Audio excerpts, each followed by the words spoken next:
very pleased to be able to do a video of this specimen. The matrix, underlying matrix, seems to be a solid chattockite. Sitting on top of that chattockite are these quartz crystals, and there's a reddishness to yellowishness in them. Now, of late, I've been finding some very odd yellow inclusions in some of the quartzes from Tantara.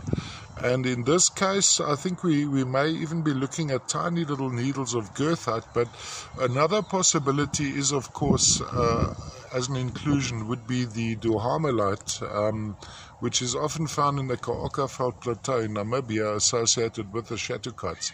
So that is a possibility. I'm still as yet a little bit unsure of the actual ID of these inclusions in the quartz. But in this case, just from what I remember, when you magnify these quartzes, you can actually see some kind of formation growing inside them. So they are included with yellowish to brownish material. Could also be goethite actually, but I think more likely duhamelite or one of the variants.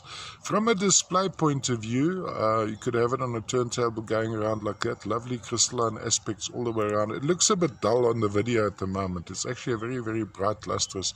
That is, of course, overexposed.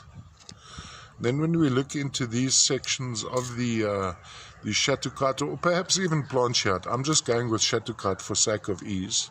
This would be the matrix at the bottom. So that would be the stand, and then the guy would go around like this. Looking from the top down, you'd have this effect. And look at that lovely, almost a mustardy yellow-brown color on those quartz crystals.